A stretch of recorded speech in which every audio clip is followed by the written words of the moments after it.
Hello, everyone, and welcome to the 411 Ground and Pound MMA podcast. We are your weekly look into the wide, wacky, wonderful world of mixed martial arts. As always, thank you so very, very much for listening. My name is Robert Winfree, and I'm your host. On the agenda tonight, well, let's see. UFC on ABC 3. Uh, we'll go over that. There was a pretty darn good card on paper and in practice. Well, I can't spoil everything before you get into it. You're listening to the show. So we'll go over that. Preview this coming UFC event Saturday. Another earlier morning card. Not quite as early as this one. But the UFC will be back in London for UFC on ESPN Plus 66. So we will have a preview of that card. And news. We got some matches being made. Dana White causing a bit of a stir as he is wont to do on occasion. And, news of the week. So, all right, before we get into it, let me do my usual reminder. Please interact with the product a little bit. Like, comment, subscribe, written review, star rating. If you've done any and all of that, share. Let people know about the show. Best thing you can do to help us out, and I always appreciate everything you guys do to help. So, thank you very much, as always. All right.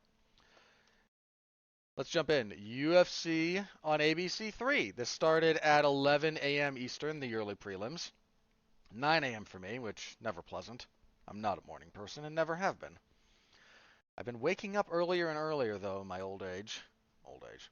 I'm not old, but, I've been waking up earlier lately. Freaks me out a little bit.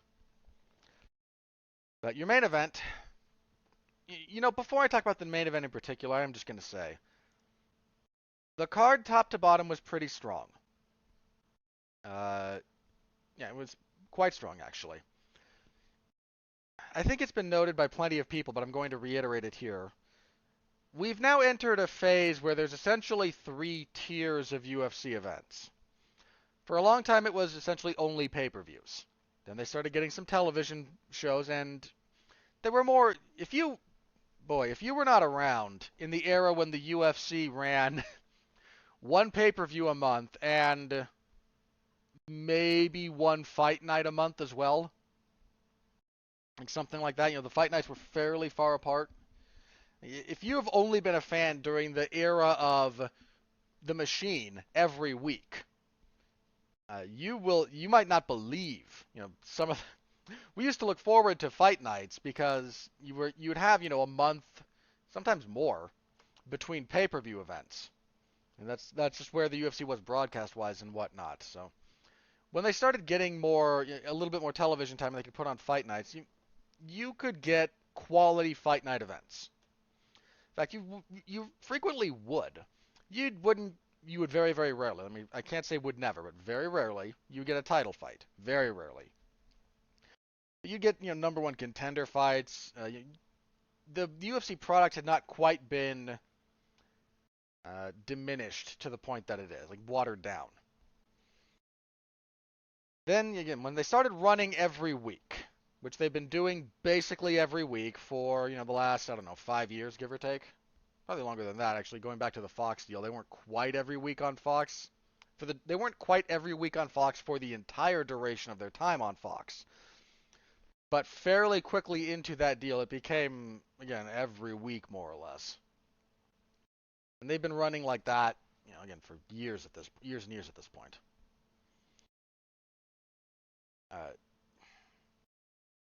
You started to see a sort of unofficial divide, and you had to maybe have a discerning eye in some cases, but it was still true.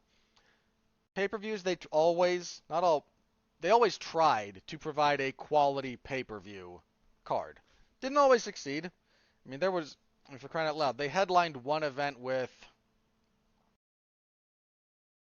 was it like Dan Henderson and Rashad Evans main evented a pay-per-view at one point?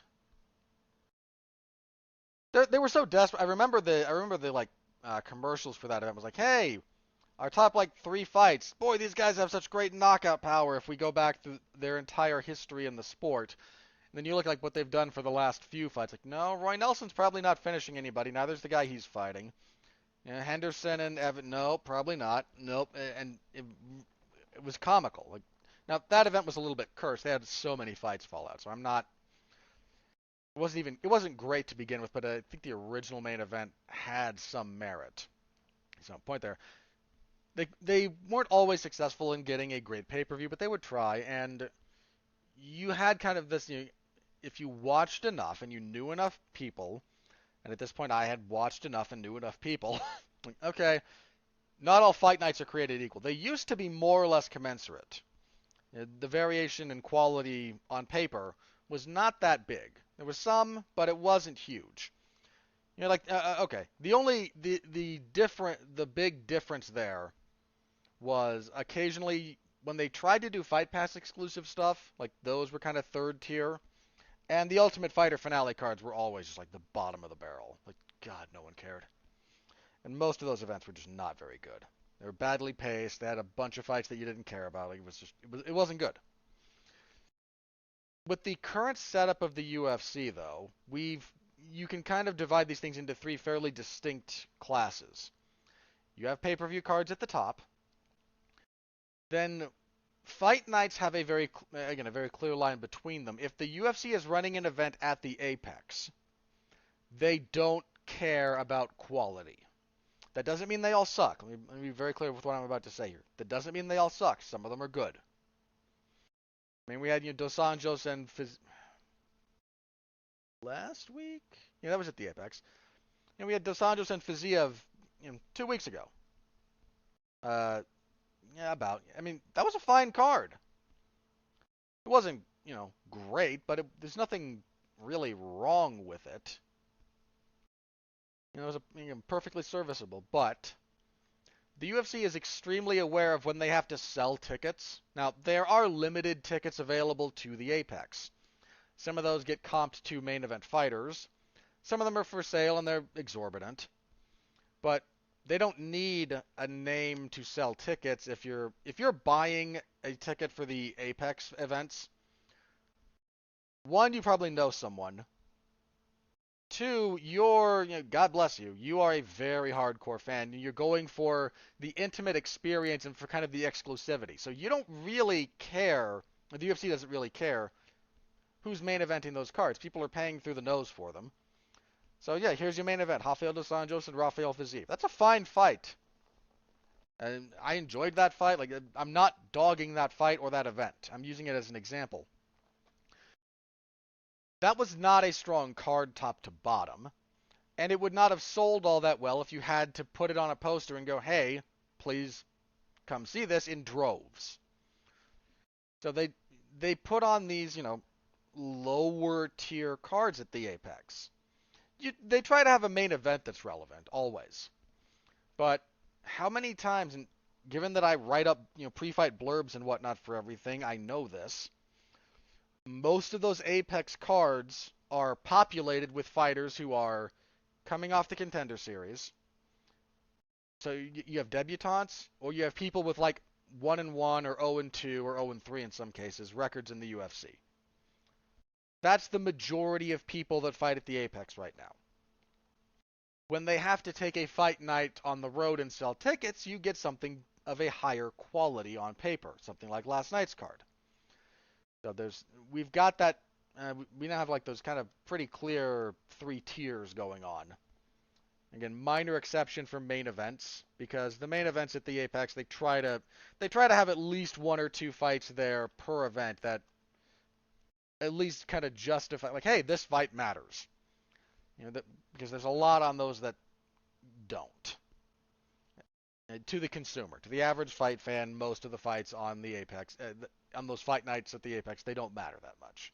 So they try to find at least one that does. But so they brought a good card to this event. This took place on Long Island in Elmont, New York, at the UBS Arena. Okay, I assume that used to be something else. Everything's getting renamed. No, actually, it's new. Sort of new. It is functionally replacing, I think, both the Nassau Coliseum.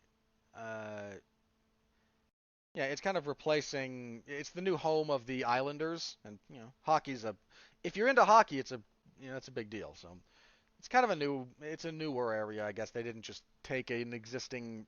Someone did not buy an existing arena and just rename it. So And they had pretty good attendance, 16 reported attendance of 16,979. That's not bad. So anyway, that's enough. So the card in general was quite strong, but the main event. I say all that to say the following about the main event. Yair Rodriguez defeats Brian Ortega via shoulder injury, 4-11 of the first round. Deeply unfortunate. Um, the fight was competitive up until the end. It was a competitive fight. I think Rodriguez was getting the better of the round. In fact, if you ask me to score the round up, everything prior to the end of the fight, it's a 10-9 Rodriguez. It's not a dominant performance out of Yair, but we're talking about one round of a 5-round fight. Both guys have 5-round experience. It's not that it doesn't matter, but it's a very, very small window into the entire proceedings, and you can only extrapolate so much from that. So I'm not going to talk a whole lot about how I think these two might match up if they rematch. Uh, this is There's a very limited amount of new information gained from this first round. The fight was going more or less how I think we kind of expected, right? A lot of movement from Yair. He's throwing kicks, trying to stick and move, doesn't want to get tied up. Ortega taking some hits, but landing some good punches. Like he gave his he didn't quite get the volume that Yair did, but he was landing solid blows. Ortega was able to force some clinches. Got a nice takedown near the end. Yair tried to roll for an armbar, which is what he does. It's one of the things he does when he does get taken down. He tries to initiate big actions quickly to facilitate a scramble so he doesn't have to be down there very long. People who've been able to control him on the mat, like they take that away from him. But watch, he likes to do that. He likes to just go after something.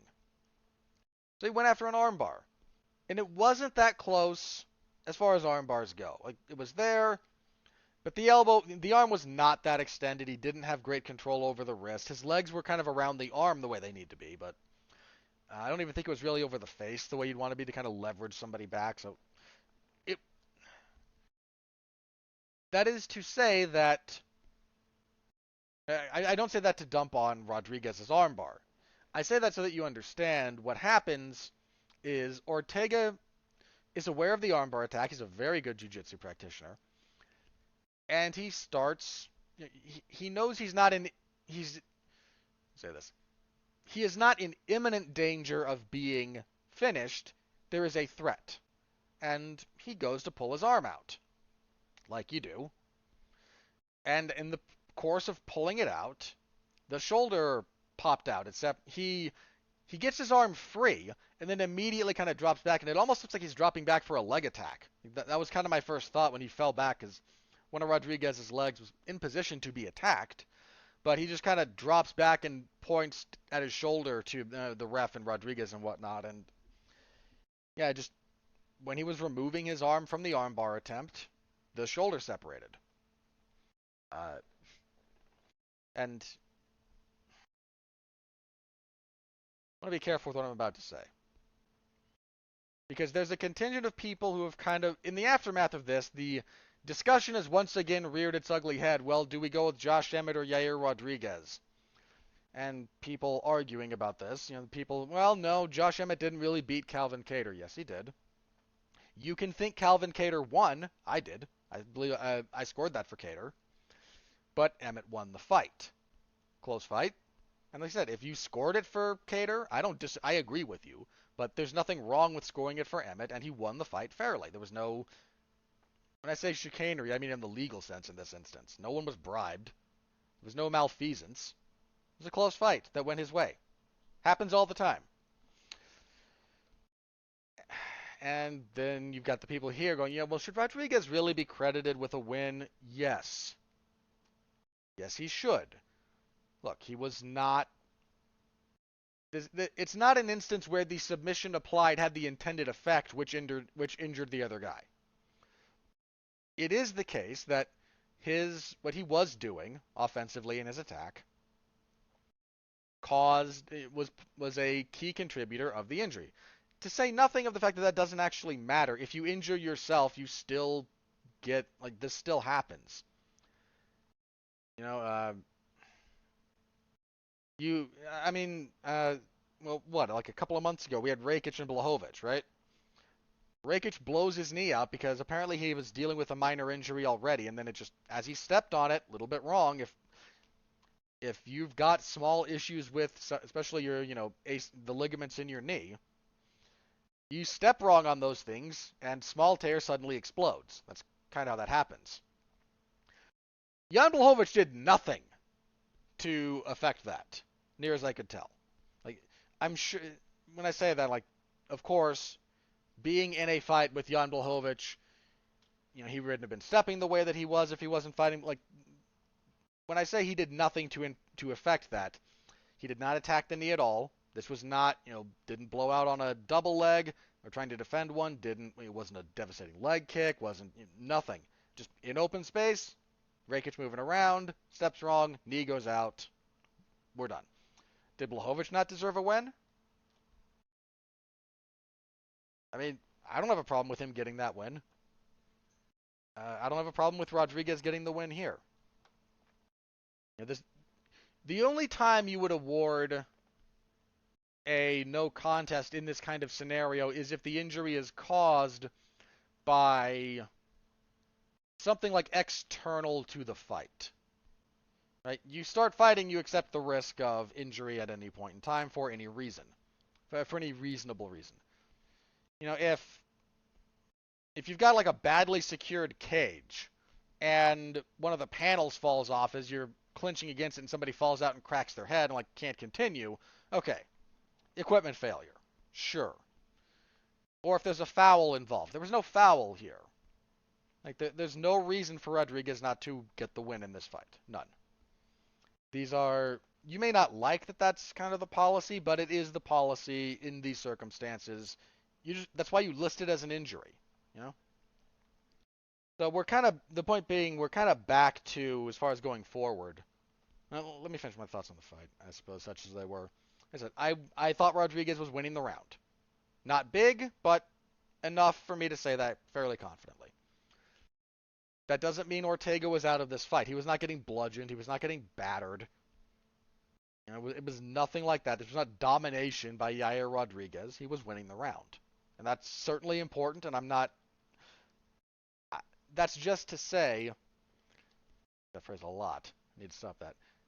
Rodriguez was... He did not luck out and have, some freak injury stop a guy who was beating him. He was winning the round. And, again, the fight was going as anticipated.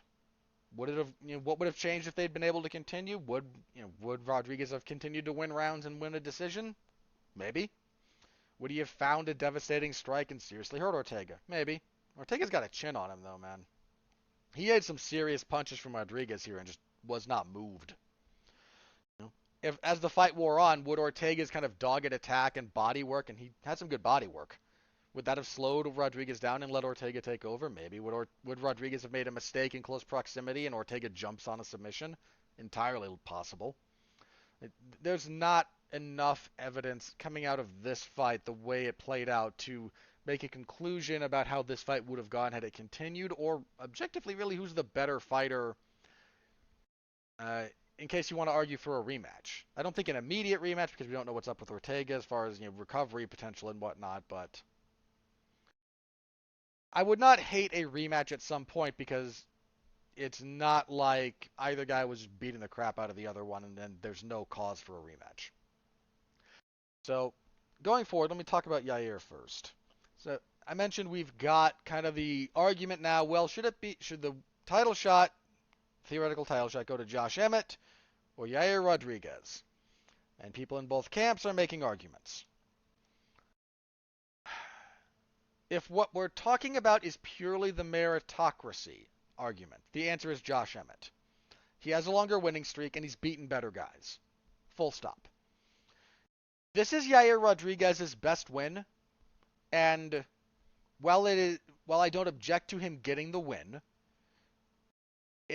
you do have to throw on the caveat, it was injury related and kind of a almost freak, not completely freak way, but when your best win comes in this way,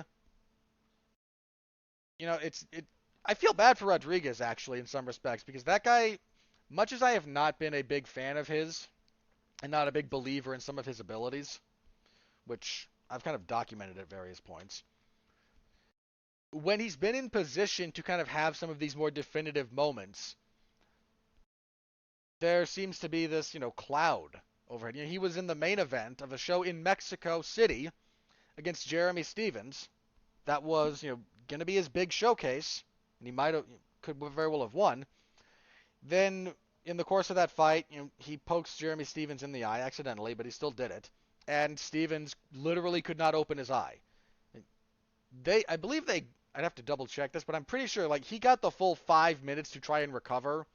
And after 5 minutes, the muscles around his eye were still spasming so hard, he physically could not open his eye. There's nothing to be done about that. You have to wave the fight off. And that sucked for him, man. That sucked for Rodriguez. Because that was going to be kind of his big moment. So they rebooked the fight. He wins a decision. He still drops the third round in that fight, if memory serves. His first big shot in the UFC, his first big step up, hey, old Frankie Edgar might be on his way out. And bear in mind, this was, how many years ago was this now, just for the record? Back in 2017, Frankie might be on his way out. Here's a young guy. He just stopped BJ Penn. And Frankie Edgar beats the crap out of him. That fight had to be stopped between the second and third rounds. Frankie messed up. Rodriguez's, I forget which eye. I think it was his right. His left? One of his eyes, just completely swollen shut. Frankie mangled him. His best performance might actually be the loss to Max Holloway. That was one of the most complete and composed performances I've seen of Rodriguez. His best win is the shoulder injury here that he's just in this weird spot like that, and it does just kind of suck. Because some of this is not his fault. The fouling to Stevens, accidental foul, but, a little more discipline might have helped. Here, it's not his fault that Ortega's shoulder fell apart. At all. But that's kind of going to be the talking point coming out of it, so I don't know. With Volkanovski needing surgery on his thumb, I think the best course of action would just be Rodriguez versus Emmett. There's no debate after that. Whoever wins that fight there is no debate. I made the point about Emmett has the meritocratic argument. The argument for Rodriguez is as follows, and it is not insubstantial in the real world. So, he is an exciting fighter. To a lot of people. Not necessarily to me, but this is his rep. He's an exciting fighter. He's younger than Emmett. He has more upside in that respect. He represents more to a demographic that the UFC covets more. The UFC still would like to kind of continue making inroads into Mexico, in particular. And, they keep trying. And it's been kind of a hard road. It's been a hard road for them to really kind of crack into that market. Partially, this is where some of the UFC's animosity towards boxing for years and years and years bites them a little bit. You were antagonistic towards a sport that has giant cultural footprints all over the world. And now you're trying to undo some of that damage. It doesn't help that, again, when they finally do get a fighter that has some kind of, Mexican in particular. I say Mexican because it's not that they don't want to make inroads into, Central America or more Spanish-speaking South America. But there's a lot of the Central American countries are very small. Some of them are a little more unstable than others, politically and whatnot. And Mexico is large, has a large population that cares a lot about combat sports, specifically boxing, and is in geographic proximity to where the UFC runs the majority of their events. They want to kind of crack that market. And, they tried with Kane, and that mixed success at best. Then you finally get Brandon. Am I blanking on his name? Oh, I am embarrassed. Moreno. God, I suck. They get Brandon Moreno. He breaks. He has a great fight with Figueiredo to a draw. Then he breaks through and wins the belt. They give him, they start giving him the push. They start featuring him in the Modelo commercials. Featured him on occasion. He did some of the other against the other commercials and whatnot, and then he immediately loses it in his first title defense. So they keep trying, and Yair Rodriguez represents that to them, and that carries weight. Sometimes the John Fitches of the world get screwed over because they don't have a big fan base, or they don't represent anything to a market that the UFC covets, so they get kind of screwed on occasion. And Emmett does not fight like John Fitch, so when I say, the John Fitches of the world, I don't mean that Emmett's this fighter who, while able to win consistently, is not terribly exciting. Emmett's not a boring fighter. But he's going to get passed over if the UFC feels they can reasonably do so. And he's pissed about it, and Uriah Faber was pissed about it. And Uriah Faber being upset about someone for their potential star value getting preferential treatment is the height of hypocrisy, for the record. And Emmett should be pissed. Again, if we're just talking meritocracy, longer winning streak, better quality of opposition, Emmett has all that. But the UFC is not a pure meritocracy. And Yair Rodriguez, they like him. That's an oversimplification of all the various factors, but that's how I'm going to phrase it. If Volkanovski was in position to have a title defense towards the end of the year, like if we had to turn this over relatively quickly, I don't know. I don't know which way they'd go. Volkanovski's injury to his thumb, that's going to require surgery. Again, we don't know the specifics of his timetable, recovery rates, etc., etc. So there's some unknowns there, but it does make it somewhat easier logistically, assuming that Josh Emmett has a fast enough recovery from his fight with Kattar, which was not easy on him physically at all. You could just do Emmett and Rodriguez, and there is no more argument. Winner of that fight is the number one contender, full stop. No one parachutes in. There's not really a big enough name to do so anyway. Sorry, Henry Cejudo. You are not a big enough name. Connor's not coming back to 145. There's not really any of that. Winner of a theoretical fight between Rodriguez and Emmett is full stop your number one contender. Speaking of Ortega, to the other side of this equation very briefly, he mentioned that he's had surgery on that shoulder a couple of times. Now, he said he's had 2 shoulder surgeries. I don't know if he's had one on each or both on the same one. But he did have a labrum tear in I believe, the one that fell out here. Labrum tears can be very tricky. I'm not a doctor, so what I'm about to say is purely polemic in the sense that I have looked up what other people have said about this. Some of them, some of the the usual crop of people on YouTube. There's like fight doctors and whatnot, or doctors on YouTube who analyze injury to the extent that they can via video. So listen to some of them. Listen to athletes and other people who have had similar injuries. That's not good. It's really not good. Your shoulder joint is a tricky one. So is your hip joint, because they're both ball and socket joints. Hinge joints are easier. That doesn't mean they don't have stuff in there that can get seriously messed up.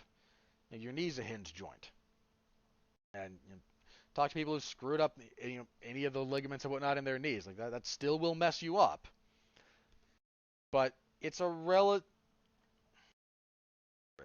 with modern medicine, qualify that with modern best practices. Recovering from an ACL or an MCL injury, or there's people now who compete after Achilles injuries that would have easily ended athletic careers, not that in living memory, would have easily ended them. Or it's not at all uncommon to have an ACL repaired. It sucks while you're rehabbing it, but you don't really have long-term recurring problems. Now, this is contingent on a few different things. Again, proper rehab, surgery not being complicated, but you can build that back up without too much, without aberrant levels of difficulty. If your ball and socket joints are a little bit different, if those get messed up, uh, that can be really hard to come back from. I mean, what ended the athletic career essentially of Bo Jackson? He temporarily dislocated one of his hips, the femur at the top. Uh, and that man's one of the. If you're not familiar with what Bo Jackson was capable of in a purely athletic capacity, feel free to look up the "You Don't Know Bo" 30 for 30 documentary, or any like. When I say freak athlete, like I mean that as a compliment. Freak athlete. And an injury to his hip ended it. Now there were some complications there. It wasn't just the dislocation and then reattachment, like stuff. But that'll do that to you. Shoulders are similar. They are finicky. I mean, Luke Thomas, since we're in the MMA space, Luke Thomas has talked about this for a while actually. That he had a shoulder injury, a torn labrum, and his shoulder would like occasionally fall out of its socket in his sleep after he got it repaired, like or before. I think it was after. It's just one of those joints that if once that integrity is compromised, if it doesn't get fixed correctly quickly or the first time, that integrity might not ever come back. So I I hope that's not what we're seeing with Ortega, partially for his fighting career. I mean, selfishly because I like watching the guy's fights, but quality of life wise, that can have lifelong health ramifications. So I hope he gets that fixed, and I hope it gets fixed properly. Uh, Again, for his life more than his career in most respects. All right, that took a while, so the rest of these shouldn't take quite as long. Co-main event: Amanda Lemos defeats Michelle Waterson Gomez. Apparently, she's hyphenating now. Fine. I say that as a note. Guillotine choke, 148 of the second. This went basically as expected.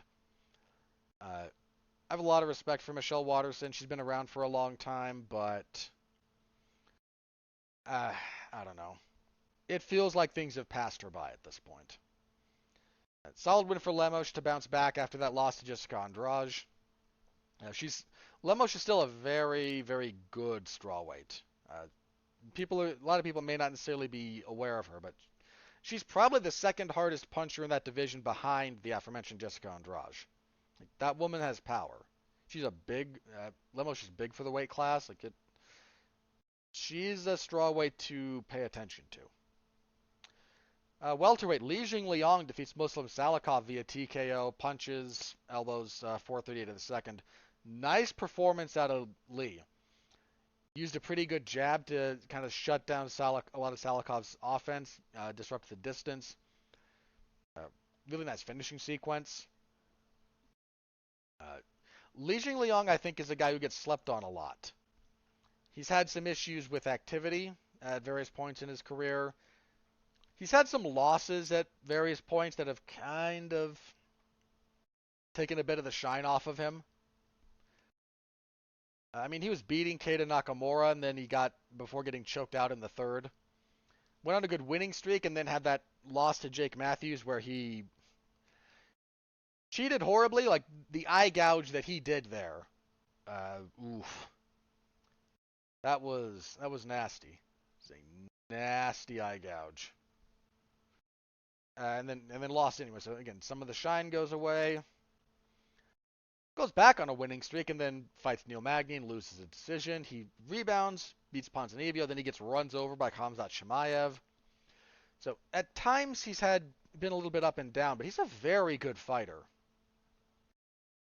I mean, activity has been kind of his issue at various times. He only had one fight in 2019, only one in 2020. Fought twice last year, but for a guy who's been in the UFC since 2014, what's he do? Twice in 14, twice in 15, once in 16, 3 times in 17, 3 times in 18. So again, at times he's been busier, but injuries at various points, the pandemic. If he's able to really he seems to be to have really figured out his game for the most part. I mean, Chimaev just kind of baited him into planting and swinging, and then ducked under him, and then just smashed him from there. But he's a pretty good fighter. He's a ranked welterweight for a reason. See, flyweight. Oh boy. Your fight of the night. Matt Schnell defeats Sumudarji via technical submission triangle choke, 4:24 of the second. These two boys went after it. They had a competitive first round. I think it still leaned towards Sumudarji. The second round of this fight is one of the craziest rounds of action you'll ever see. It's still kind of going Sumudarji's way. Then he hurts Schnell. I believe it was straight left. Drops him at one point. Schnell, the dog in that man. Understand, the vast majority of not just humanity, the vast majority of other fighters under the onslaught that Sumudarji puts on him in this round would have wilted and been gone. Heck, they could have stopped this fight. That's how bad this got. He drops him officially once. I think then he staggers him repeatedly. He kept Schnell was so out of it that he's allowing Sumudarji to kind of grip up on his guard. And so guards up. Mudarji was kind of reaching and was grabbing Schnell's left with his right hand, and then would force the guard down and then just turn over and standing elbow to the temple, and multiple times rocks Schnell with that, just over and over again. Like I said, they could have stopped this, and Schnell wouldn't have been happy, but everyone would have understood the stoppage. If at any point there's another knockdown in that round, this fight's over. He gets hurt and hurt and hurt, never drops, and because this is MMA officiating instead of a boxing ref in a similar situation in a boxing fight, this fight is done. And for the record, that's not a knock on boxing. That's so if you haven't seen this, you understand what I'm talking about. Then Schnell lands a kind of a left hook. Backs off Sumudarji for a second. Schnell starts coming forward. Sumudarji re-engages and he gets cracked with a straight right. There's a takedown. Mudarji plants to throw back. Schnell ducks under, double leg, and Mudarji still rocked from the punches. Immediate pass to half guard, immediate pass to full mount, unloads, punches and elbows. Commentary's losing their mind. Daniel Cormier in particular. Goes for the back as Sumudarji starts moving. Sumudarji swings him around from his back. And in transition, Schnell grabs a triangle choke, is able to lock it up, puts him to sleep. One of the wildest comebacks ever. One of the craziest rounds. One of the craziest rounds ever. I don't do round of the year personally, but if I did, like right now, that's the clubhouse leader, and it's not especially close.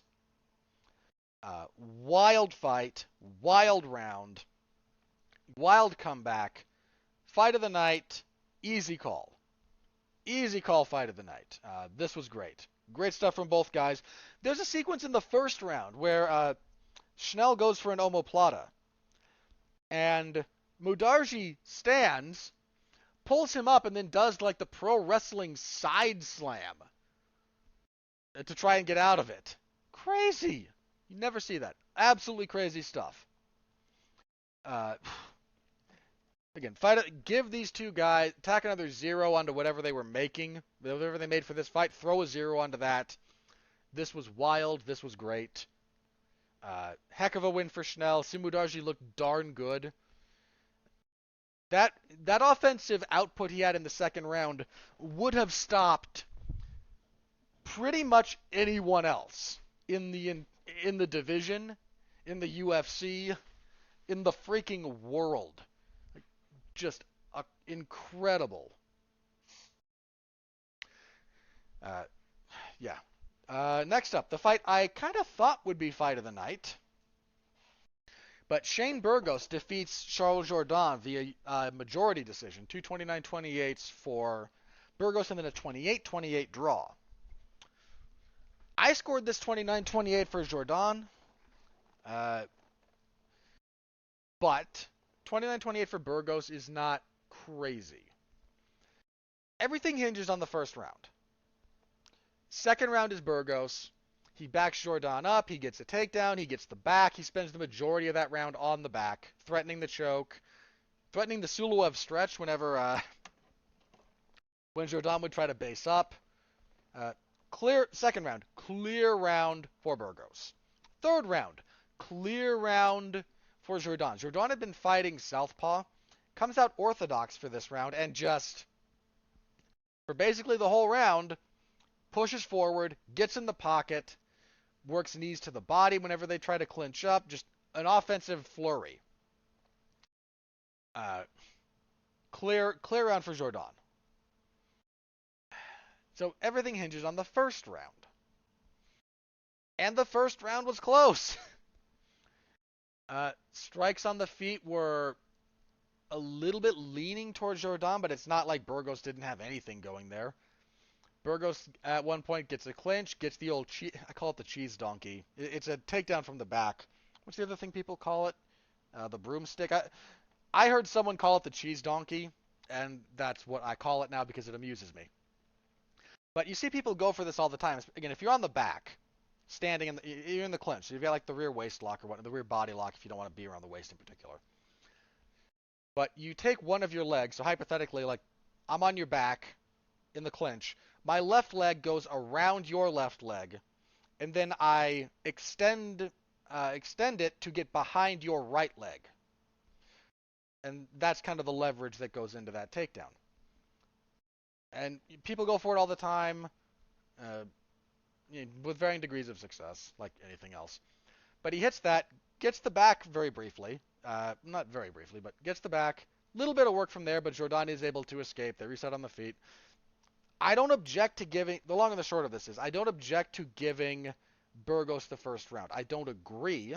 I scored it for Jourdain. But I don't think it's wrong. The 28-28 was interesting. My initial assumption on that scorecard was, when they announced there was a 28-28, my thought was, okay, somebody gave Burgos the first two, and then a 10-8 for Jourdain in the third. Which I didn't, but I can see the argument.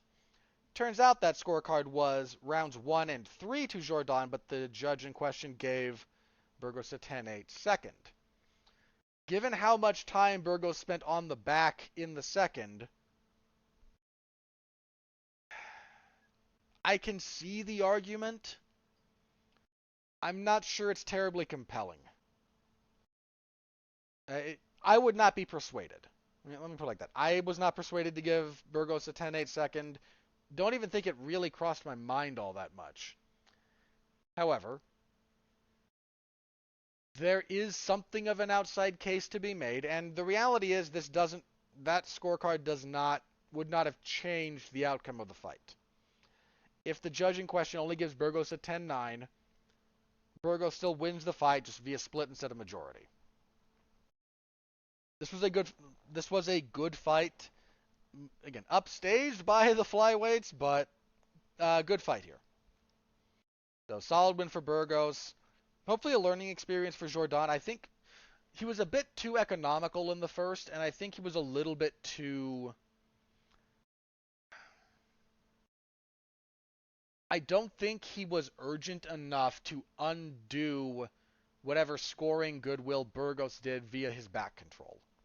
You can overcome having your back taken in a round, but you need to.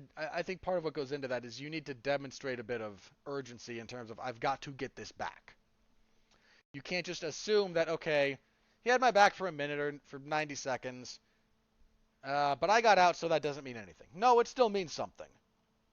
Um, you've still got to deal with that. Like you are then unless you have dominated everything up until that point, and he had not. I think he was doing the better work on the feet, but it wasn't by a giant margin. Then you find yourself at a serious positional disadvantage. Like, you arguably are operating at a deficit after that. You have to overcome it, and I don't think he went. I don't think he gave enough credence to the fact that that might be enough to sway the round. All other things going the way they had gone to that point. But good fight. Women's flyweight. This fight. Lauren Murphy defeats Miesha Tate via unanimous decision.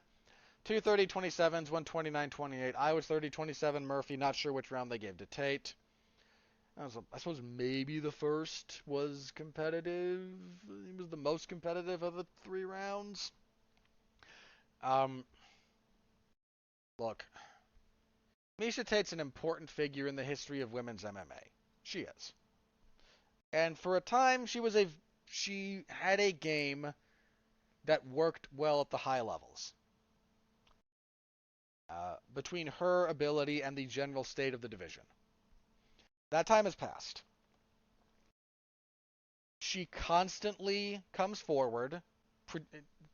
She predictably comes forward.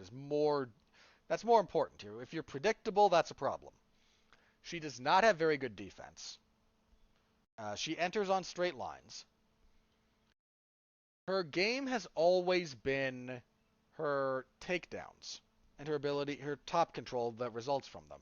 And she doesn't really have the takedown game anymore, either through injuries or just slowing down or everyone else getting better, whatever combination of these things. I don't think she got a real takedown in this fight. She didn't have the physical strength advantage that she expected to. Lauren Murphy's a very strong flyweight. And every time she tried to come in, she's just getting... If you are getting this outstruck by Lauren Murphy, that's a real problem. Lauren Murphy has decent punching. But her defense and footwork are not great. Murphy did a good job of kind of keeping her back off of the fence here. So kudos for that, but it's not exceptional. She has, again, good enough punching, but her defense is nothing to write home about, and her face gets marked up real easily. I don't remember the last fight she won purely striking. She eked out the split decision over Andrea Lee more via kind of clinching and grappling and slowing that thing down in that respect, rather than just doing the better work on the feet. And for the record, I thought she lost that fight. But if you're just getting outstruck and getting your face this banged up by Lauren Murphy, there's some serious deficiencies there that need to be addressed. She got banged up bad. Which eye was it? Her left eye, I think. Just swollen, bruised up. Like, she got kind of tuned up here. She didn't have a whole lot of sustained success. Now, I said last week in the preview that Lauren Murphy kind of represents a style that should be. It would not be unreasonable to conclude Miesha Tate could have success against that. There's a bit of a caveat there that went unspoken in my preview that I need to address here. Assuming Miesha Tate can still operate near her best. I think that's a big problem for her as well. Her takedown game is just not what it used to be, and that was the majority of what she used to have success with. That and just kind of doggedly pushing forward, getting you tired, taking you down, and working from top position. That was it. That's what she had. Kind of all she had. And that's not enough anymore, and hasn't been for several years. Lauren Murphy said after the fight that she wants to fight the winner of a fight that's not happening anymore, but I think she was was it Jessica Andrade and Manon Fiorot? I think Andrade is back at strawweight. She meant someone in Manon Fiorot. Fior. Um, that's at the event that's taking place in France later this year. Fior is still on the card. She just needs a new opponent. If Murphy wants another crack at the belt, she needs another win like that. And, so good for her for being realistic about that. Still don't give her much of a shot against Valentina, but that's a stylistic thing as much as anything else. I don't know if Tate wants to stick around at flyweight. Like, whatever my kind of general malaise towards Lauren Murphy's technique and other fights, she was highly ranked for a reason. She had a good winning streak going into her title shot, and while I thought she lost a couple of those, they were split decisions. Didn't agree with them, but they weren't. No one that she beat via split in that streak was robbed. I didn't agree. In some cases, I strongly disagreed. But it was never a "what in the world were you thinking" kind of thing. So, she might stick around and try someone, lower ranked, but I'm not entirely sure what Miesha Tate wants out of this. She lost at bantamweight pretty badly. She lost at flyweight pretty badly. She's not young, and she's 35. But not exactly young for the sport. And not only is she 35, she's been fighting since 2007. So, I mean, she had the break when she, retired in 2016. So she retired after 9 years of fighting. Came back and has gone 1-2 since. Not looking. I mean, Ketlin Vieja did a pretty serious number on her. Murphy here just busted her up. It's been a long career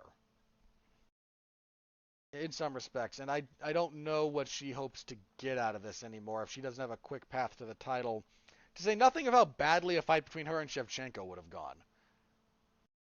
If Murphy can do this to you, Shevchenko would have done a real number on her. So I don't know exactly what she expects to get out of this. She might retire again. She might try again. I don't know, but I think the title is pretty clearly a long shot at best. That was your main event. That was your main card. As for the prelims, Punahele Soriano defeats Dalcha Lungiambuli via knockout in the second round, 28 seconds into it. Nice finish from Soriano. Hits a really nice left hand after blocking a body kick. Follows up with a right. Good win for him. Ricky Simone upsets Jack Shore. Shore was a pretty significant favorite. Via arm triangle choke, 3:28 of the second. Simone has a solid motor. I mean, this guy was keeping up in terms of like the offensive output and the pace with Merab Dvalishvili. He's got power. He's a good wrestler. He's a good chain wrestler. That guy's legit, and this was always a big step up, a pretty big test for sure. Again, like, can you hang near the top? That's kind of what Simone was representing here, and turns out, not yet. Shore's a young guy. This was his first ever career loss. I fully expect him to bounce back, but this was a solid win for Simone, who's now on a 5-fight winning streak. Yeah, he'll be due a fight up instead of a fight down next. Bill Algeo defeated Herbert Burns via TKO. This was a retirement. It's not a career retirement. It's retiring from the fight.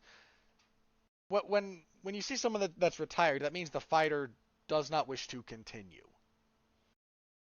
Whether that's physically unable to continue or just has had enough or whatnot, like that's what that means. Fighter said no mas. Not to kind of bring that one up, but that's what that means.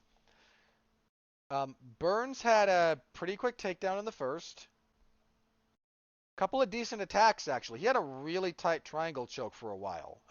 Algeo got through it, and Burns kind of gassed himself out. He didn't want to come out for the second round, Burns. Like, his corner talked him into it. Never a good sign. And Algeo just kind of kept a high pace, kept peppering him, when it was over, like the way this ended, there was a takedown. Algeo just stands over Burns, lands some leg kicks, and then says, "I want Burns on the feet." Well, at the end of the first round, there was a similar situation. It took Herbert Burns like 20 seconds to get to his feet. The ref could have waved that one off. He did wave this one off. Burns is way too slow trying to get up. After the fact, Burns was indicating that one of his knees was hurt. And he'd been out for a while. I think. How long was he out before this fight? He had the loss to Daniel Pineda in 2020. So almost 2 years, actually, was in August. Due to a knee injury. And if that got re-aggravated, I hope he's able to recover quickly. Solid enough win for Algeo. Dustin Jacoby defeated Da Un Jung via knockout punch, 3:13 of the first. Just a kind of hits a really nice check hook. Who was orthodox and who was southpaw on this one? I believe it was a left hook. It was a left hook. That's Jacoby lands. Seems to wobble Jung, and then he follows up with a 1-2, and Jung takes a back bump, basically. Like, he fell flat on his back. Jacoby seems to be coming on a little bit. He's not lost since returning to the UFC. I believe this was Jung's first UFC loss. This is his first ever loss. Double check that. Yeah. No. Sorry, not. He had a couple of losses much earlier in his career. His first loss in the UFC ended a winning streak that dated back to 2016. So Jacoby will probably be due. I think they were both lower end top 15 coming into this. He'll be due a bigger opponent next time. Middleweight Dustin Stoltzfus defeats Dwight Grant via unanimous decision, 29-28 across the board. Just kind of a lackluster effort from Grant. Better grappling out of Stoltzfus. He was able to kind of force it to be a grappling fight. So, not much there. Probably the worst fight on the card. Then kicking everything off, Emily Ducote defeats Jessica Penne via unanimous decision, 229-28, 130-27. I was 30-27. Ducote just better. Just a better fighter. I don't even know which round they gave to Penne, to be candid. Don't have a whole lot else to say about that one. Ducote came in from Invicta, former Invicta champion. Good way for her to debut in the UFC. She had a rough run through Bellator, but seems to finally have kind of settled everything, found her footing. So I'm curious to see what she'll do in the UFC. And that was the event. Again, we lost a couple of fights. We lost Philip Rowan, Abubakar Nurmagomedov. Both gentlemen had issues. There were visa issues for Nurmagomedov and some kind of an injury to Rowe. So,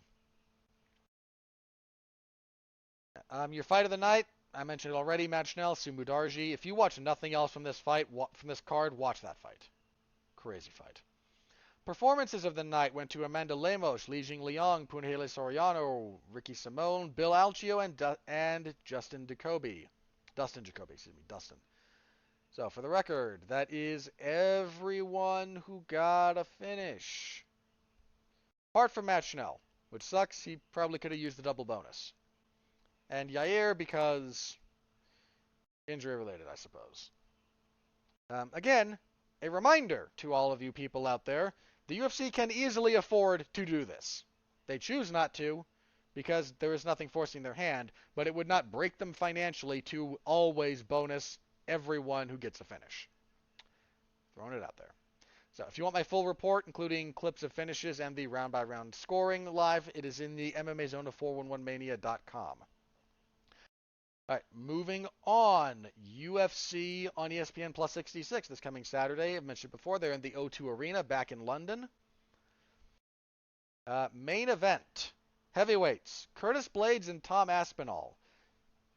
If Tom Aspinall wins this fight, he might be due a title shot. I know the title picture is wonky right now. Given that we're not sure what's up with Francis Ngannou in the UFC. Again, I get that it's a little bit unclear. But if Aspinall wins, that would be, he's undefeated in the UFC. That would be number 6 in the UFC. He has finished all of his opponents. He has finished a steadily increasing level of opposition. I mean, half of his losses, he only has 2. His most recent loss was a DQ due to an illegally called downward elbow. Ruined the old 12-6. You can't do it. That's a really good run. In the UFC, he's finished, in order, Jake Collier, Alan Badeau, Andrei Arlovsky, Sergey Spivak, and Alexander Volkov. Like, in 2 years. This event will take place on essentially his 2-year anniversary of being in the UFC. He debuted July 26th of 2020. This event is July 23rd of 2022. So, 2 years. Nobody's beaten him. This will be his 6th win. This will be over a top-ranked, highly respected heavyweight. Yeah, I mean, I don't know what's going to happen with the heavyweight title, but if he wins here, is it really that ridiculous to say do him and Cyril Gahn for the interim belt? I don't think that's crazy. I don't think that's crazy at all. He's really good. Now, standing in his way is one of the few genuinely dominant wrestlers at heavyweight in the form of Curtis Blades. A guy with a very good record. I mean, his only losses in the sport are to Francis Ngannou and Derek Lewis. He's coming off of a very quick win over Chris Daukaus. He beat the crap out, 17 seconds. Like, he smashed him. He beat Jairzinho Rozenstruik before that. He was beating Derek Lewis before he got predictable on a double leg entry and rocked into an uppercut. It's a very relevant heavyweight fight. It's a very relevant fight. Aspinall has not had to face a wrestler like this. There's not many wrestlers like this in the UFC, especially at heavyweight. Blades is a dedicated takedown artist. He's got good control. He's willing to grind his way through. He's willing to do damage from top position. It's not an easy fight at all. But I am going to lean towards Aspinall here. Might be foolish. Blades is the more proven commodity. But Aspinall's got fast hands. He's got power. He can grapple. He's got takedowns of his own. I don't expect him to shoot necessarily on Blades, but that's something there. I think pretty highly of Tom Aspinall's upside. I think he wins this. Might be wrong. This might be a style that is going to give him problems. Would not be shocked if it is, to be candid. But I'm going to lean towards Aspinall. Next up was supposed to be a fight between Darren Till and Jack Hermanson. Till had to pull out with an injury. In steps the action man, Chris Curtis. Jack Hermanson, I think we've seen his ceiling a little bit. He coming off of that loss to Sean Strickland. I have no idea how that was a split decision, just for the record. No earthly idea how that was split. He beat Edmund Shabazian before that because Shabazian struggles with wrestlers, and Jack Hermanson's a pretty good wrestler. Curtis is on a long winning streak. He hasn't lost since 2019 when he lost to Ray Cooper III. He's 3-0 in the UFC. I actually think I'm going to pick Chris Curtis here. That's a little bit of a reach, especially given the short notice affair, but I don't have anything against Hermanson, but he struggles if he's worried about your striking. He's got good ground and pound, but his takedowns are a little bit iffy. And a lot of his striking, he does a lot of just wasting time on the outside, a lot of bouncing, a lot of wasted energy. I'm going to lean towards Curtis here, actually. Curtis's body work, I think, might be a problem for Hermanson, so I'm going to lean towards Curtis, and I am prepared to be very, very wrong about that one. Lightweight, Paddy Pimblett versus Jordan Leavitt. They are setting up Paddy Pimblett in his home country. That's not to say that Leavitt is some terrible fighter. I don't think he's a terrible fighter.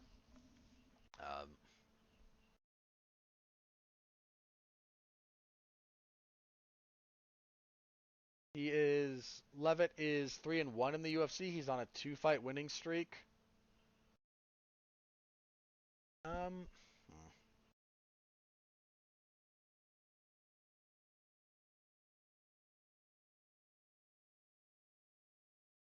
I don't know.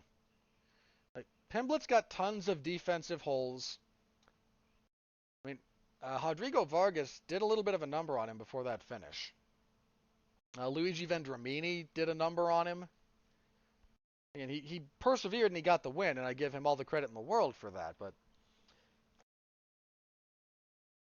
I think Levitt's a bit too one-dimensional in terms of grappling is kind of mostly what he's got. I'm going to lean towards Pimblett again. They are trying to... I'm going to be charitable and say they are trying to give Pimblett a bit of time to continue developing as a fighter. The uncharitable way to phrase this is they are protecting him. But at the moment, I'm going to be a bit more charitable than that because it's his third fight in the UFC. He's fighting someone with a roughly commensurate level of UFC experience.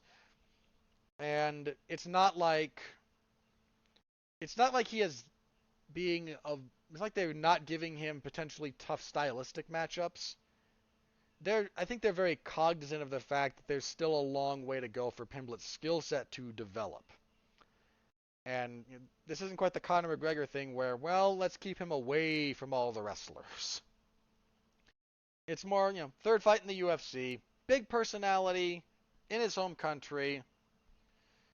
We're not going to give him the toughest lightweight fight we could, and boy, they could.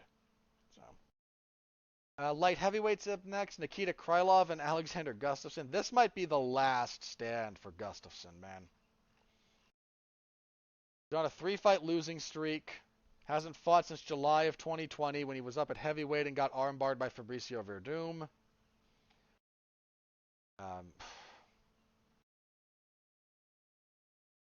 His last win was what? Teixeira? In 2017, yeah. I mean, Krylov's not exactly in a great spot either. Showed a world of potential. But... And frankly, I thought he beat Glover Teixeira when they fought in 2019. I scored that one for him. I thought he won that one. But he's lost his last two. Granted, Magomed Ankalaev, top contender. Paul Craig, surprising contender. But he's got to find some consistency. The question is really, can I pick Gustafsson at this point? Year layoff. How he's looked. I can't. I can't pick Gustafsson at this point. He gave the two best light heavyweights of his era really tough fights, and frankly, I thought he beat Daniel Cormier. Scored that fight for him. Scored that fight for him on rewatch. I am sympathetic to the case that he maybe should have been champion that time. And he gave John Jones I think John still calls it the toughest fight of his career. That first fight between him and Gustafsson. Easily the toughest fight of Jones' career. That was even, you know what? That was tougher than the Reyes fight. Like, I've always scored the first fight between Jones and Gustafsson for Jones. And the Reyes fight, maybe, a lot of people thought Reyes won that fight. It was kind of, doing it live, I scored it for Jones, but my sense of that fight was that Reyes won. That fight was not nearly as difficult physically as that first fight between Jones and Gustafsson was. That was a war. If that's not the best light heavyweight title fight in UFC history, it's number 2, and it's close. That was a really good fight.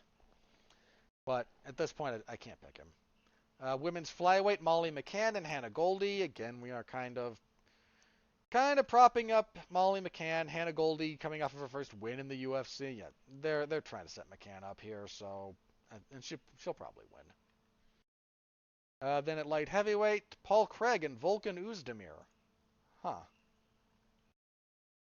Oezdemir's on a 2-fight losing streak. Granted, level of opposition. Yuri Prochazka and Magomed Ankalaev. So, champion and top contender. Possibly next champion in Ankalaev. Is my sense of things. Craig. Craig hasn't lost since he got knocked out by Alonzo Menefield in 2019. I'm gonna pick Paul Craig here, and this is a volatile fight. Put it like that. This is a volatile fight. I'm gonna lean towards Craig, but Uzdemir might turn his lights out. Would not surprise me at all. That's the main card. As for the prelims, Mark Jakazi and Damir Hadzovic, trying to give Jakazi a win in his home country. Coming off of a win, he's had some rough losses. I mean, some really talented fighters have beaten him, but had some rough matchmaking on occasion. Hadzovic, coming off of a win. I'm going to pick Hadzovic, actually. Might be foolish. Foolish might be, but I'm going to lean towards Hadzovic. I am. Featherweight, Nathaniel Wood and Charles Rosa. As good as Nathaniel Wood is, I mean, he's coming off of a loss. He's had a couple of... He looked really good for a while, but he's had a couple of rougher losses. I think he'll beat Rosa. Rosa's on a 2-fight losing streak. Charles Rosa's been like Mr. Up and Down in the UFC. So I think this is a bit of a bounce back fight for Wood. But if he's not prepared, Rosa can beat him. Also at featherweight, Makwan Amirkhani and Jonathan Pierce. Mr. Pierce, undefeated at featherweight in the UFC. In fact, he only has one loss at featherweight overall. His other losses are either at bantamweight or... No, sorry. 2 losses at featherweight. Misread that. His other losses are bantamweight. Where are we here from this one? Are we back at featherweight? He fought Lozon at lightweight on somewhat short notice. I mean, the book's kind of written on Makwan Amirkhani at this point. Like, you get out of that first, 4 minutes, you got him. He's dangerous for the first round, but I'm going to pick Pierce.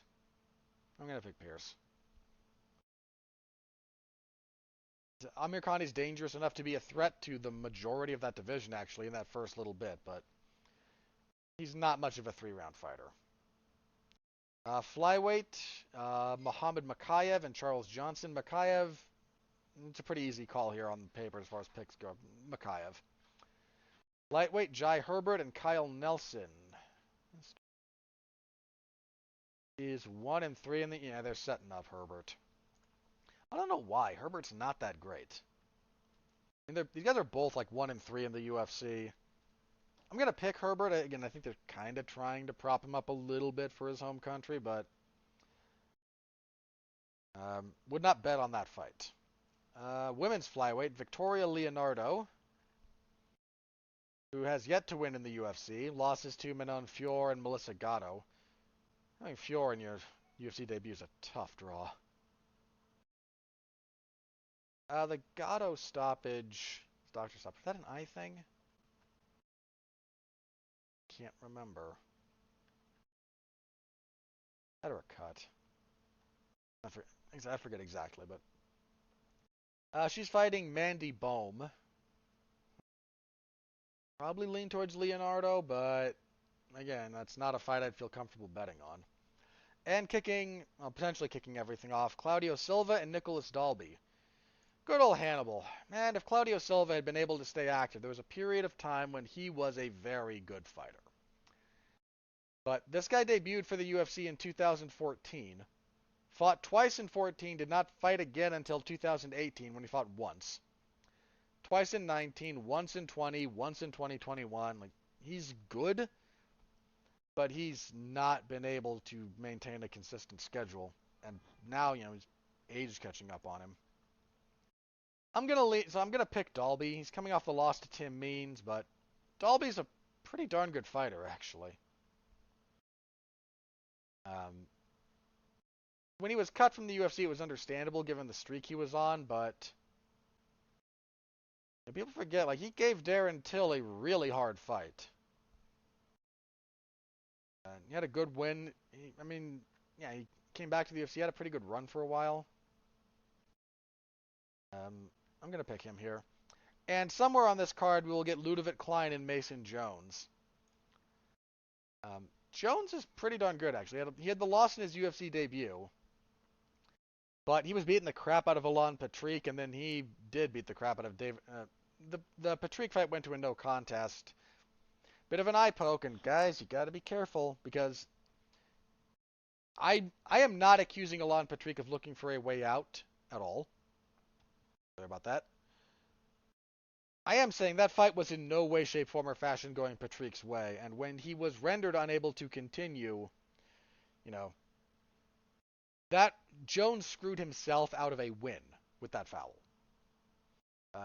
He beat up David Onama last time. Klein just got he's 1-2. He's 2-2. Excuse me, 2-2 in the UFC. Pretty easy pick for Jones here. Jones has some serious upside. All right, that's the event. UFC on ESPN Plus 66. I will be covering that Saturday morning. Early afternoon in the MMA Zone of 411mania.com. So please do stop by, say hello. I always appreciate it. All right, news of the week. Let's see if we can speed this up a little bit. Your ESPN ESPY winner for MMA Fighter of the Year is Charles Oliveira. Perfectly acceptable choice. Apparently they only go July to July. I forget who the other options were. Kamaru Usman was one of them. Kayla Harrison. What was the other? I forget who the other guy was. Doesn't matter. Oliveira wins. Volkanovski. Volkanovski was one of them. Anyway, Oliveira wins. And I have no objection to this, for the record. If we go like July to July, so July of 2021 to July of 2022, yeah. It's a really darn good 12 months for Charles Oliveira, yeah? The UFC announced this on the broadcast. They also announced at the same time, we have official for UFC 280, the presumptive main event, for the vacant lightweight title, Charles Oliveira and Islam Makhachev. Yes, good, glad. Great fight. That's the fight to make. It's a shame they couldn't just...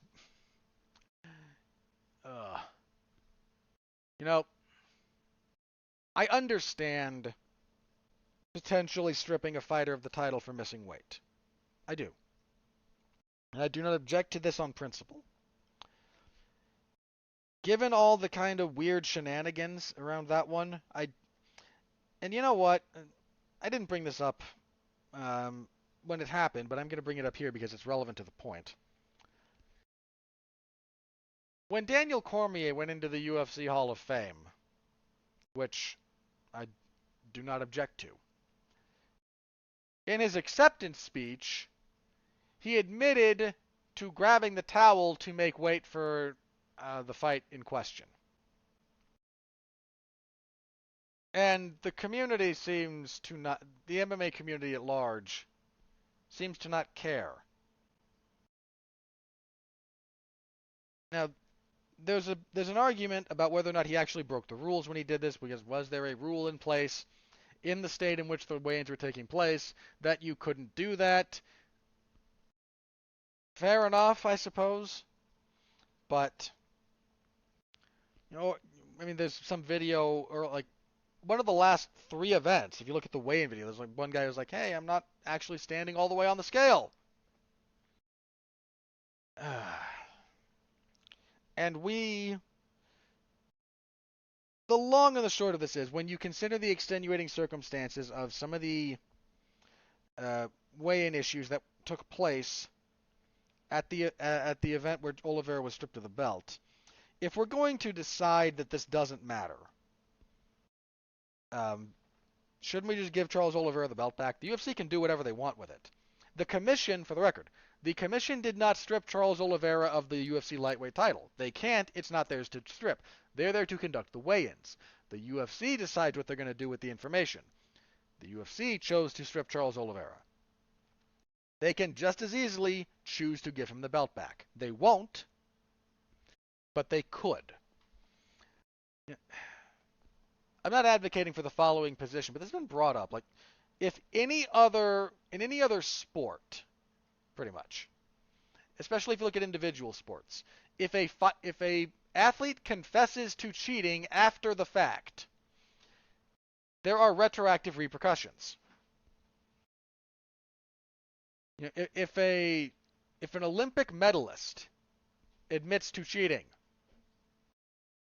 they don't go back and retest old samples anymore. I think they just don't want that particular can of worms hanging over their head at this point. But you see, this is actually a not uncommon occurrence, believe it or not. A Because they do retest samples for drugs and whatnot within a certain window. It's really not all that uncommon. It doesn't get a lot of news play. But for someone who wins an event to, after the event is concluded, so they've been presented with their medals, after the fact, on retest of of a sample, for them to pop positive and for them to be stripped, and for someone else further down in the results on like the broadcast to then be awarded the medal that they now get bumped up to. That's not uncommon. I am not necessarily advocating for this to be operating procedure. I'm saying it happens. Look at what happens in the world of cycling. Lance Armstrong admitted to his PED use, and everything he'd ever accomplished, especially as it relates to the Tour de France, they retroactively removed. In MMA, a guy going into the Hall of Fame jokes about it, and we all go along. I'm not saying that's wrong. I'm not saying that the way other sports do them is the right way to do it. I'm not. I'm very clear about this. I don't know what the best way to do this is. I am saying if that is the standard we're going to hold, there's not really a reason that Charles Oliveira could not still be UFC lightweight champion. That's the point. But those two for the belt, great. Best fight to make. Right fight to make. Makhachev opens as a slight betting favorite. I can see it.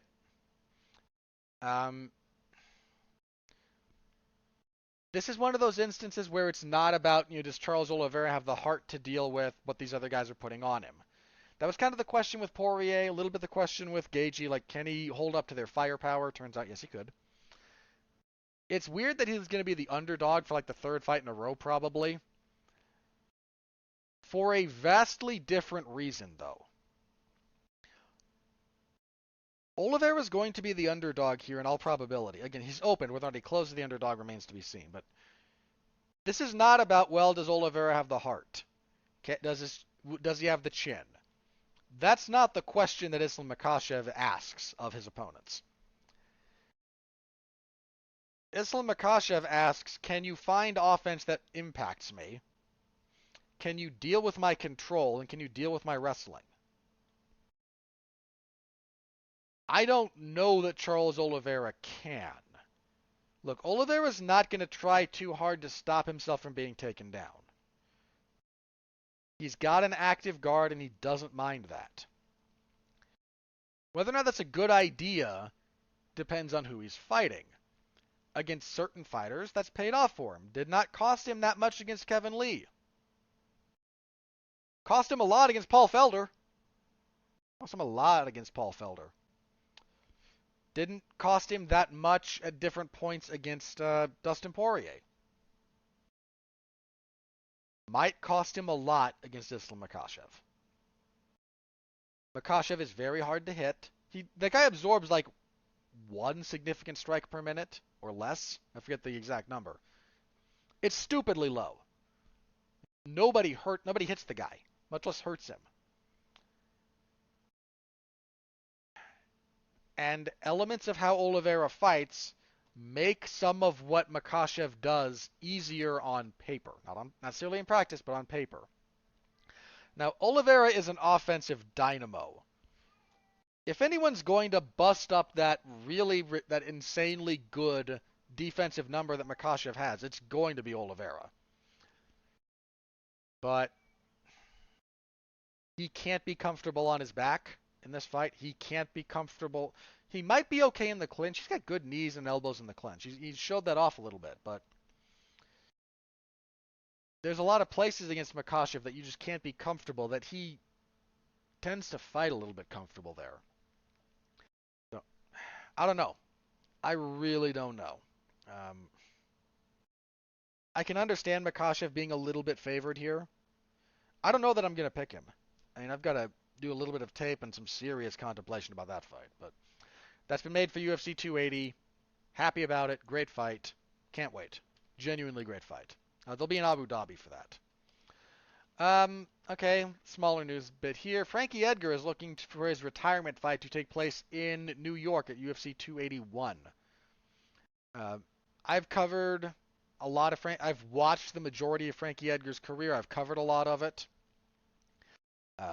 Dude's a legend, absolute legend.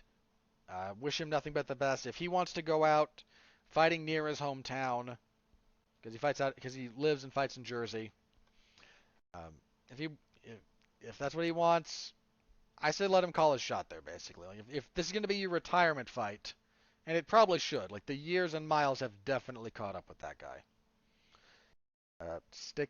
Let him choose his opponent, more or less. Assuming it's reasonable, and let him go out in front of basically his hometown. I'm completely okay with that. All right. Let's talk about this real fast, I guess. So during the week, Dana White made a bit of noise on social media. He is somewhat close with what are they, the Nelk Boys? It's these guys who do a podcast that his son likes, Dana White's son. And kind of by proximity, they're, friendly. One of them had their birthday over the week, and Dana White gave him a gift that was a bag of $250,000 in cash. This caused something of a stir, as it maybe should. Let's do a couple of things here. One, to the people defending Dana White on this. Yes, this is Dana White's money. He can do with it as he pleases. Dana White does not come from... Those of you unfamiliar with this, Dana White does not come from money. Some of his success in the UFC was initially a byproduct of his association with rich friends. He was friends with the Fertittas, who are, billionaires. So, and being able to kind of get in their ear a little bit and go, hey, legitimate opportunity with this, MMA thing. That's not possible if he's friends with guys, down the street. Fair enough. Little bit of luck there. But Dana White's success and the success of the UFC is not accidental. It is the byproduct of a lot of work on his part. I don't object to Dana White being successful. I don't object to Dana White being wealthy. If you weren't around when the circumstances under which the promotion operated were a little bit different. Dana White was an extremely hard-working guy. I don't know that he does to the same degree nowadays. To be fair, he doesn't have to. That's just the nature of... If you bust your butt to make something successful and then you don't have to work as hard at it, that's one of the perks. But Dana White had a crazy work ethic. Constantly doing interviews, constantly working with people, constantly getting things booked, constantly working with fighters at every event, at every press conference. Long flights, long hours. I do not begrudge Dana White 1 iota or 1 ounce of his success. He earned it. He worked incredibly hard. And not saying he shouldn't be successful, he is paying this guy a birthday gift with his own money. If you've got enough money to throw $250,000 at a guy on his birthday, must be nice. But, money exists to be spent, right? You have to do something with it. And giving it away is certainly something you can do. I mean, there's that famous. They tell that story about like Pablo Escobar. You're gonna go to that. Like that guy generated. I don't even want to think about how much money that guy made. That's a whole thing. But he had so much money from his murderous drug cartel and narco-terrorism. He was literally having people under his employ stand on street corners and give it to people. He had nothing else to do with it. He was struggling to hide it. I mean, there's again like some of those famous stories, but he had all this money. Like, okay, put it, wrap it in plastic, put it in a barrel, and bury it somewhere. I don't know what to do with it. So I don't begrudge Dana White doing this with his own money. It's it's that's fine. So to anyone going, how dare he pay this guy that much? It's a birthday gift for someone that he feels close enough to, I suppose, to give them that much money. And it's his money. It's not like he went to the UFC vaults and withdrew this. Dana White makes a lot of money, and he's earned a lot of it. So, fine. Here's where here's where the problem comes. And that gift to this gentleman was more than Davis and Figueiredo made for like title fights. Figueiredo, I think his first title win, if we kind of set aside the first Benavidez fight, like he made, I think his purse was a total of 125,000 before taxes and paying everyone else. You paid twice what your world champion was making to this guy.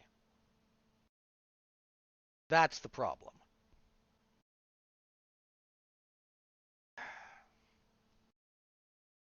Again, at this point it's on the fighters, but bad optics, nothing else. Bad optics. That's really all I've got to say on the matter. Like, again, it's Dana White's personal money. It wasn't paid out of the UFC account. He's free to do with it what he wishes. But that $250,000 could have financed. I'm going to take a look at Ortega versus Rodriguez real fast. We don't get purse disclosures anymore depending on where we are in the world.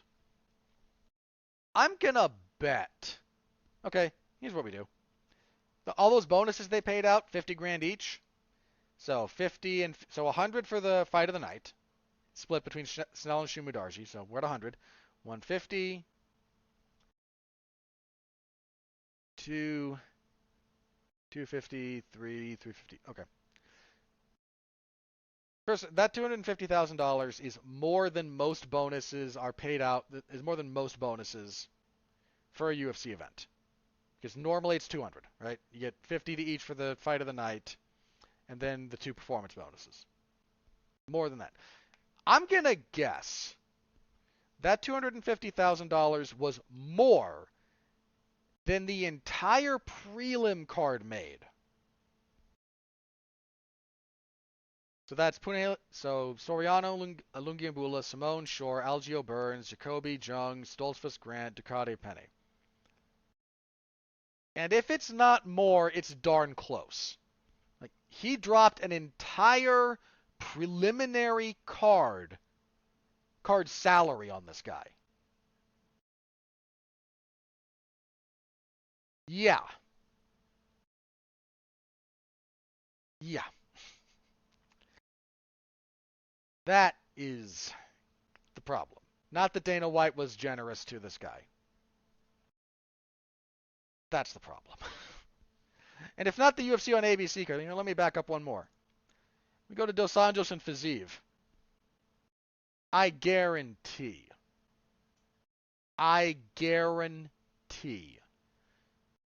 that $250,000 was more than was paid out to the prelim card for the Dos Anjos and Fiziev card.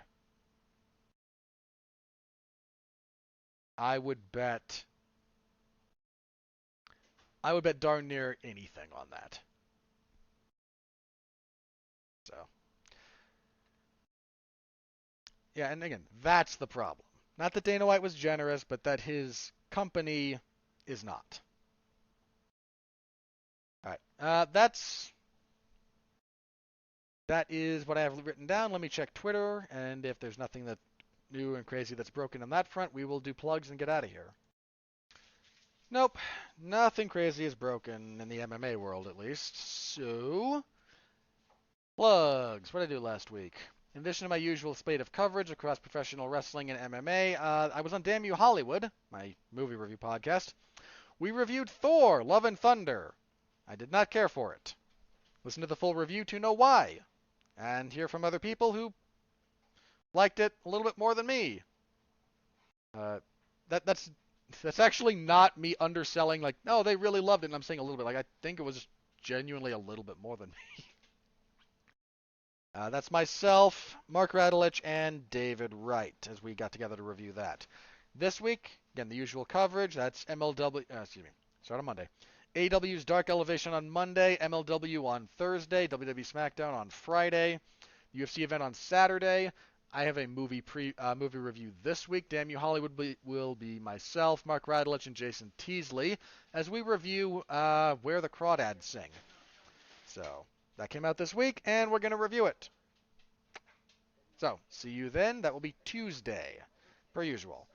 All right, that's everything from me. I thank you all very, very much. As always, we will be back here next week to review UFC on ESPN Plus 66 and to preview UFC 277. Headlined by a rematch between Juliana Pena and Amanda Nunes, an interim flyweight title fight between Brandon Moreno and Kai Kara France. We got heavyweights, because of course we do. We have 2 heavyweight fights. Why do we have 2 heavyweight fights? Why are there 2? Anyway, full preview of that event next week. Hope you'll be back here. Until then, as always, thank you. Stay safe out there, and continue to be well, be safe, and behave.